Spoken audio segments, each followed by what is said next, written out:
દોસ્તો, ભારતીય બંધારણના અનુચ્છેદ 21નું સુપ્રીમ કોર્ટે જેટલું અર્થઘટન કર્યું એટલું ભાગ્યે જ કોઈ અનુચ્છેદનું અર્થઘટન કર્યું હશે.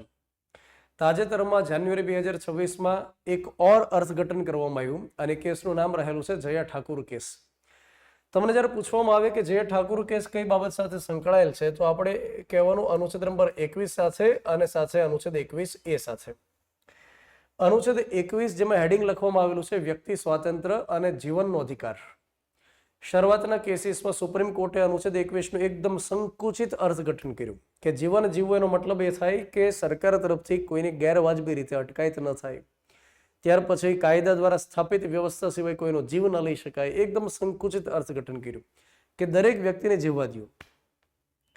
પણ જેમ જેમ નવા નવા કેસીસ આવતા ગયા એમ સુપ્રીમ કોર્ટે પોતાનો દાયરો વધાર્યો અનુચ્છેદ 21નો અને એવું કીધું કે માત્ર જીવન જીવવાનો અધિકાર નહીં, માત્ર ખાવું પીવું શ્વાસ લેવો એને જીવન જીવવું એમ ન કહેવાય, પણ ગૌરવપૂર્ણ જીવન જીવવાનો અધિકાર કે કોઈ વ્યક્તિનું અપમાન ન કરી શકે, જાહેરમાં કોઈને ગાળી ગલોચ ન કરી શકાય, જાહેરમાં કોઈનો વરઘોડો ન કાઢી શકાય, ત્યાર પછી જાહેરમાં કોઈનું અપમાન ન થાય, ઉપરાંત કોઈને ફાંસી જાહેરમાં ન આપી શકાય, કોઈને એકાંત કેદમાં ન રાખી શકાય, દરેક વ્યક્તિને ઊંઘનો અધિકાર છે, ઇમરજન્સી સારવારનો અધિકાર છે, આશ્રયનો અધિકાર છે.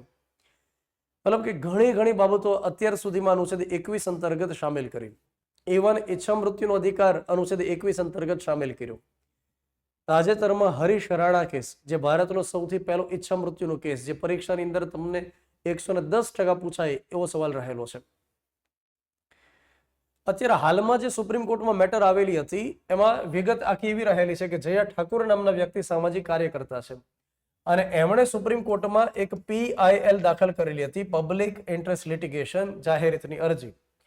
જેમાં એવું કહેવામાં આવ્યું કે ધોરણ 6 થી લઈ ધોરણ 12માં અભ્યાસ કરતી છોકરીઓ અને જેમને માસિક ધર્મ શરૂ હોય તો એમના માટે સ્વાસ્થ્યનો અધિકાર હોવો જોઈએ. માસિક ધર્મ સ્વાસ્થ્યનો અધિકાર, માસિક ધર્મ સ્વાસ્થ્યનો અધિકાર.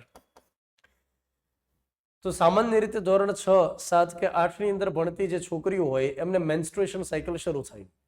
તો ખૂબ જ જરૂરી બાબત એ છે કે સ્કૂલની અંદર અથવા તો જે સંસ્થાની અંદર રહીને અભ્યાસ કરે છે ત્યાં આગળ એમના માટે સેનેટરી પેડ્સની વ્યવસ્થા હોય, એના માટે અલગથી વોશરૂમની વ્યવસ્થા હોય, વોશરૂમની સાફ સફાઈ હોય.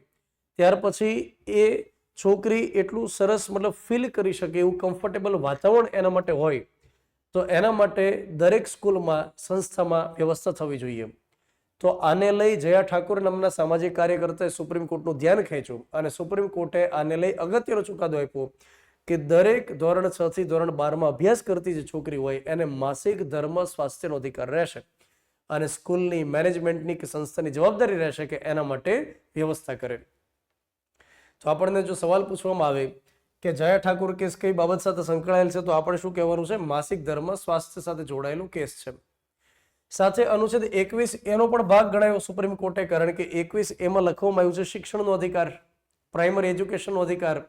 તો જે છોકરી ધોરણ 6માં ભણે છે, 7માં ભણે છે, 8માં ભણે છે, જ્યારે શિક્ષણ મેળવવા માટે જાય છે તો એમને આ અધિકાર સાથે હોવો જોઈએ કે સ્કૂલની અંદર આ તમામ પ્રકારની વ્યવસ્થા, હાઇજીનને લઈ, સ્વચ્છતાને લઈ અને વ્યવસ્થા હોવી જોઈએ.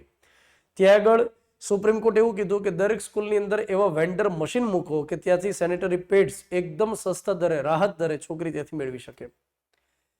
તો એક અગત્યનો કેસ છે, મહત્વપૂર્ણ બાબત રહેલી છે અને પરીક્ષામાં આપણને પૂછાઈ શકે આ પ્રકારનો કેસ રહેલો છે, જયા ઠાકુર કેસ. Thank you.